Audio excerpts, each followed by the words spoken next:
2021년 1월 월스트리트에서 믿을 수 없는 일이 벌어졌습니다. 게임스탑. 망해가던 비디오 게임 소매점의 주가가 3주 만에 1700% 폭등했습니다. 17달러에서 500달러까지. 헤지펀드들은 수십억 달러를 잃었고 멜빈 캐피털이라는 유명 헤지펀드는 결국 문을 닫았죠. 범인은 누구였을까요? 월스트리트에 정장 입은 트레이더들이 아니었습니다. 인터넷 게시판에 모인 평범한 개인 투자자들이었죠. 그들은 서로를 유인원이라고 불렀고 손실을 손실 포르노라며 자랑했습니다. 그 게시판이 바로 레딧의 월스트리트 배치. 그리고 3년 뒤인 2024년 이 혼란의 무대였던 레딧이 주식시장에 상장했습니다. IPO 이후 주가는 무려 7배 넘게 폭등했죠. 대체 레딧은 어떤 회사이고 왜 지금 가장 뜨거운 주식 중 하나가 됐을까요? 그 이야기는 2005년 버지니아 대학교 기숙사에서 시작됩니다. 스티브 허프만과 알렉시스 오하니안, 컴퓨터공학과 4학년 룸메이트였죠. 두 사람은 폴 그레이엄이라는 유명한 투자자의 강연을 들으러 갔습니다. 강연이 끝난 뒤 허프만은 그레이엄에게 사인을 받으려 했고 오하니안은 대담하게도 커피 한 잔을 제안했죠. 놀랍게도 그레이엄은 수락했습니다. 그리고 두 청년의 사업 아이디어를 들었죠. 마이 모바일 메뉴. 휴대폰 문자로 음식을 주문할 수 있는 서비스였습니다. 그레이엄은 이 아이디어에 반해 자신의 스타트업 인큐베이터 Y 컴비네이터에 지원하라고 권했죠. 하지만 결과는 Y 컴비네이터 최종 면접에서 탈락. 아이디어가 별로라는 거였습니다. 그런데 학교로 돌아가는 기차 안에서 전화가 왔습니다. 폴 그레이엄이었죠. 아이디어는 별로지만 자네들은 마음에 들어. 다른 아이디어로 다시 와. 두 청년은 1년간 준비한 음식 주문 서비스를 버리고 새 아이디어를 짜기 시작했습니다. 2005년 인터넷은 혼란스러웠습니다. 좋은 콘텐츠를 찾으려면 여기저기 돌아다녀야 했죠. 허프만과 오하니아는 생각했습니다. 인터넷에 새로운 첫 페이지가 필요해. 사용자들이 링크를 올리고 다른 사용자들이 투표로 순위를 매기는 사이트. 가장 많은 표를 받은 글이 맨 위에 올라가는 구조였습니다. Y 컴비네이터는 1만 2천 달러를 투자했고 허프만은 단 20일 만에 사이트를 코딩했습니다. 2005년 6월 23일 레딧이 탄생했습니다. 인터넷의 첫 페이지라는 슬로건과 함께. 처음엔 아무도 없었습니다. 허프만과 오하니아는 민망한 해결책을 썼습니다. 가짜 계정을 수백 개 만들어서 직접 글을 올린 거죠. 사이트가 활발해 보이도록요. 약 2달 뒤 기적이 일어났습니다. 진짜 사용자들의 글로 첫 페이지가 가득 찬 거예요. 레딧이 정말 특별한 거였구나. 이게 왜 성장하는지 우리도 몰랐어요. 허프만의 회고입니다. 레딧의 핵심은 서브레딧이었습니다. 2008년 도입된 이 기능은 사용자들이 자기만의 커뮤니티를 만들 수 있게 해줬죠. 정치, 과학, 고양이 사진, 투자, 관심사별로 수십만 개의 소우주가 생겨났습니다. 각 서브레딧은 자체 규칙과 문화를 가진 독립왕국 같았죠. 레딧은 빠르게 성장했습니다. 그리고 16개월 만에 매각됐죠. 2006년 10월 콘데나스트가 레딧을 인수했습니다. 보그, 와이어드 같은 잡지를 발행하는 미디어 대기업이었죠. 인수가는 약 1,000만 달러에서 2천만 달러 사이로 알려졌습니다. 22살 창업자들에게는 대박이었습니다. 하지만 만약 다시 할 수 있다면 팔지 않았을 거예요. 허프만은 나중에 이렇게 말했습니다. 하루만 보면 옳은 결정 같지만 길게 보면 뭔가 대단한 걸 만들고 있었는지 알 수 없거든요. 콘데나스트 아래서 레딧은 방향을 잃었습니다. 대기업 문화와 인터넷 커뮤니티 문화는 물과 기름이었죠. 2009년 창업자 허프만과 오하니아는 레딧을 떠났습니다. 3년 계약이 끝난 할로윈 날이었죠. 창업자들이 떠난 뒤 레딧은 혼란에 빠졌습니다. 아무것도 바꾸지 마. 왜 작동하는지 모르니까 건드리면 망가질 수 있어. 이게 당시 경영진의 전략이었습니다. 문제는 레딧의 자유로움이 어두운 면도 키웠다는 거였죠. 아동 포르노, 유명인 누드 사진 유출, 음모론. 레딧은 인터넷의 쓰레기통이라는 오명을 얻기 시작했습니다. 언론에서는 인터넷에서 가장 유해한 사이트라고 불렀죠. 2012년 이산웡이 CEO로 부임했지만 2년 만에 사임. 2014년 앨런 파우가 그 자리를 이었지만 콘텐츠 정책을 둘러싼 커뮤니티 반발로 2015년 사임했습니다. 레딧은 CEO를 찾고 있었습니다. 이 혼란을 수습할 수 있는 사람을요. 2015년 7월 스티브 허프만이 돌아왔습니다. 떠난 지 6년. 그 사이 그는 여행 검색 스타트업 힙먼크를 창업해 운영하고 있었죠. 하지만 레딧이 부르자 그는 돌아왔습니다. 자기가 만든 회사가 무너지는 걸 보고 있을 수 없었거든요. 허프만은 취임하자마자 큰 결단을 내렸습니다. 레딧 역사상 처음으로 콘텐츠 정책을 도입한 거예요. 사이트가 망가질 수도 있다는 두려움이 있었어요. 하지만 단기적 반발을 감수해야 장기적으로 살아남을 수 있다고 판단했죠. 혐오 발언을 금지하고 문제 있는 서브레딧을 폐쇄했습니다. 커뮤니티 일부는 격렬히 반발했지만 대다수는 지지했죠. 2016년에는 공식 모바일 앱을 출시하고 2018년에는 사이트 전체를 현대적으로 재디자인했습니다. 디스토피아적인 크레이그리스트 같았던 레딧이 드디어 깔끔해졌죠. 2021년 1월 레딧은 전 세계의 주목을 받았습니다. 월스트리트 배치, 고위험 투자를 논의하는 서브레딧이었죠. 회원들은 서로를 유인원이라 부르고 투자를 욜로라고 했습니다. 키스길, 레딧 닉네임 디퍼킹 밸류. 이 34세 금융 분석가가 게임스탑에 53,000달러를 투자했습니다. 그의 논리는 간단했습니다. 이 회사는 저평가됐고 헤지펀드들이 공매도를 너무 많이 걸었다. 공매도란 주가가 떨어지면 돈을 버는 투자 방식입니다. 당시 게임스탑은 전체 주식의 140%가 공매도돼 있었죠. 존재하는 주식보다 더 많은 공매도. 비정상적인 상황이었습니다. 길은 월스트리트 배치에 자신의 투자를 공유했고 개미 투자자들이 동참하기 시작했습니다. 2021년 1월 26일 일론 머스크가 트윗을 올렸습니다. 게임스탄크, 월스트리트 배치 링크와 함께요. 폭발이 시작됐습니다. 게임스탑 주가는 하루 만에 2배로 뛰었고 1월 27일에는 347달러로 마감했습니다. 1월 28일 프리마켓에서는 500달러를 돌파했죠. 헤지펀드들은 패닉에 빠졌습니다. 공매도를 청산하려면 주식을 사야 하는데 살수록 가격이 오르는 악순환. 이게 바로 쇼스퀴즈입니다. 멜빈 캐피털은 시타델로부터 27.5억 달러를 긴급 수혈받았지만 결국 2022년에 문을 닫았습니다. 농구 황제 마이클 조던조차 이 펀드에 투자했다가 막대한 손실을 봤다는 소문이 돌 정도였죠. 월스트리트 배치 회원은 하루 만에 150만 명이 늘어 600만 명이 됐습니다. 레딧 역사상 가장 빠른 성장이었죠. 1월 28일 로빈후드가 게임스탑 매수를 제안했습니다. 주가는 43% 급락. 개미들은 분노했습니다. 우리가 이기고 있었는데 게임을 중단시켰다. 미국 의회가 청문회를 열었습니다.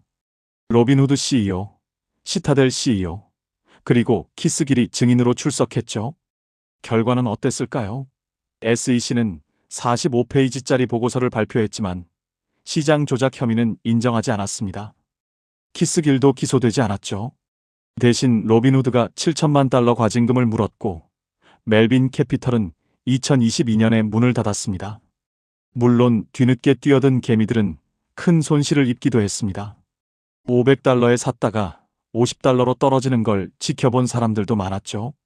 하지만 적어도 하나는 증명됐습니다. 인터넷에 모인 평범한 사람들이 월스트리트의 거인을 무너뜨릴 수 있다는 것. 게임스탑 사태는 영화로도 만들어졌습니다. 2023년 개봉한 덤머니. 세스 로건과 폴 다노가 출연했죠. 이 사건은 레딧의 힘을 전 세계에 알렸습니다. 하지만 동시에 질문도 남겼죠. 이런 플랫폼이 돈을 벌 수 있을까? 2024년 3월 21일 레딧이 드디어 상장했습니다. 창업 19년 만이었습니다. 실리콘밸리 역사상 가장 긴 IPO 대기 기간 중 하나였죠. 공모가는 34달러, 기업 가치 약 65억 달러. 많은 사람들은 실망했습니다. 2021년 펀딩 당시 100억 달러 가치를 인정받았거든요. 하지만 첫날 주가는 48% 급등해 $50로 마감했습니다. 레딧의 IPO에는 특별한 점이 있었습니다. 주식의 상당 부분을 파워 유저와 모더레이터에게 배정한 거예요. 커뮤니티가 회사의 주인이 되도록 한 거죠. 스티브 허프만은 말했습니다. 레딧은 사용자가 만든 회사입니다. 그들이 주주가 되는 게 당연하죠. 상장 직전 레딧은 새로운 수익원을 발표했습니다. AI 데이터 라이선싱, 챗GPT를 만드는 오펀AI, 구글. 이 회사들은 AI를 학습시키려면 인간이 쓴 텍스트가 필요합니다. 그리고 레딧에는 20년간 쌓인 160억 개 이상의 게시글과 댓글이 있었죠. 2024년 2월 레딧은 구글과 연간 $6천만 규모의 데이터 라이선싱 계약을 발표했습니다. 몇 달 뒤에는 오펀AI와도 계약, 약 $7천만 규모로 추정됐죠. 레딧 CEO 허프만은 말했습니다. 레딧의 데이터는 정말 가치 있습니다. 세계 최대 기업들에게 공짜로 줄 필요가 없죠. AI 시대의 레딧은 황금 광산 위에 앉아 있었던 겁니다. 진짜 사람들의 진짜 대화. AI가 가장 원하는 학습 데이터였죠. 하지만 상장 직후 레딧의 앞날은 불투명해 보였습니다. 2024년 4월 주가는 $37까지 떨어졌습니다.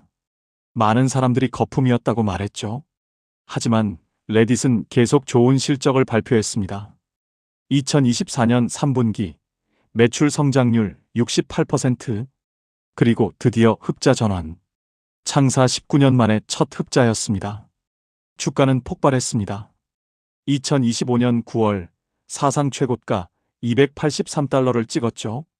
IPO 가격의 8배가 넘었습니다. 2024년 전체로 보면 레딧은 S&P 500을 419% 아웃퍼폼했습니다. 수익화가 안 된다던 레딧이 월가에서 가장 뜨거운 주식 중 하나가 된 거예요. 레딧의 비즈니스 모델은 뭘까요? 첫 번째는 광고입니다. 전체 매출의 약 90%를 차지하죠. 서브레딧별로 관심사가 명확하게 나뉘어 있어서 타겟 광고가 효과적입니다. 두 번째는 프리미엄 멤버십. 광고 없는 경험과 특별 기능을 제공하죠. 세 번째가 AI 데이터 라이선싱. 2024년 기준 전체 매출의 약 10%, 1억 3천만 달러 규모입니다. 레딧의 강점은 진정성입니다. 인스타그램이나 틱톡처럼 꾸며진 콘텐츠가 아니라 익명의 사용자들이 솔직하게 나누는 대화, 제품 리뷰, 여행 조언, 건강 정보. 사람들은 점점 더 진짜 의견을 찾아 레딧으로 옵니다. 구글에서 검색할 때 레딧을 붙여 검색하는 사람들이 늘어난 것도 이 때문이죠. 레딧에 투자할 때 고려해야 할 점들이 있습니다. 긍정적인 면, AI 데이터 수요 급증으로 새로운 수익원 확보, 광고 매출 고성장, 구글 검색에서 레딧 노출 증가, 2025년 3분기 기준 5분기 연속 흑자. 부정적인 면, PE 비율 100배 이상의 높은 밸류에이션, 구글 AI 검색이 레딧 트래픽을 뺏어갈 가능성, 콘텐츠 관리 리스크, 묵은 모더레이터에 의존하는 구조. 특히 주목할 건 구글과의 관계입니다. 레딧은 구글 검색 트래픽에 크게 의존하는데 구글이 AI로 직접 답변을 제공하면 레딧 방문이 줄 수 있죠. 하지만 레딧은 이미 협상력을 키우고 있습니다. 데이터 라이선싱 계약 갱신에서 동적 가격제를 요구하고 있거든요. AI 답변에 레딧 데이터가 많이 쓰일수록 더 많은 돈을 받겠다는 거죠. 스티브 허프만, 21살에 창업하고 22살에 회사를 팔고 32살에 돌아와 10년간 재건한 CEO. 2025년 11월 그는 드디어 억만장자가 됐습니다. 창업 20년 만이었죠. 레딧의 좋은 실적 발표 후 주가가 급등하면서 그의 순자산은 12억 달러를 넘어섰습니다. 그는 레딧 주식 약 310만 주, 2에서 3% 지분을 보유하고 있죠.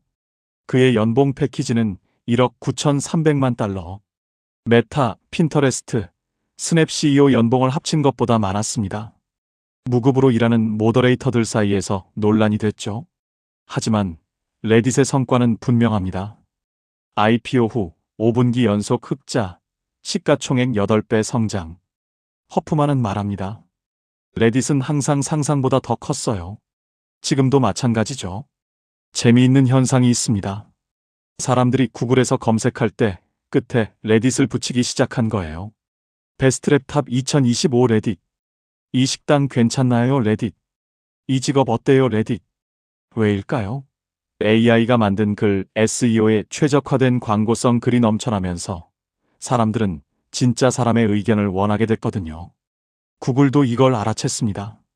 레딧 콘텐츠가 검색 결과 상위에 더 많이 노출되기 시작했죠. 2023년 5월 2200만 개였던 레딧 URL이 2024년에는 4100만 개로 거의 2배가 됐습니다. 아이러니하게도 AI 시대가 되면서 진짜 인간의 대화가 더 가치 있어진 거예요. 그리고 그 대화가 가장 많이 모여 있는 곳이 바로 레딧이죠. 레딧은 지금 두 개의 미래 사이에 서 있습니다. 하나는 AI의 연료 공급자로서의 미래, 구글, 오픈 AI, 엔트로픽. 이 회사들에게 데이터를 팔아 수익을 올리는 거죠. 레딧은 이미 엔트로픽을 상대로 무단 크롤링 소송을 제기했습니다. 데이터의 가치를 지키겠다는 의지 표명이죠. 다른 하나는 인간 커뮤니티의 마지막 보루로서의 미래. AI가 만든 콘텐츠가 인터넷을 뒤덮을수록 진짜 사람들이 모여있는 레딧의 희소성은 높아집니다. 두 미래 모두 레딧에게 유리해 보입니다. AI 회사들이 데이터를 원하면 돈을 내야 하고 사용자들이 진짜 정보를 원하면 레딧으로 와야 하니까요. 20년 전 인터넷의 첫 페이지를 꿈꿨던 두 대학생의 프로젝트. 그게 지금 AI 시대의 핵심 인프라가 되고 있습니다. 2005년 버지니아 대학교 기숙사에서 시작.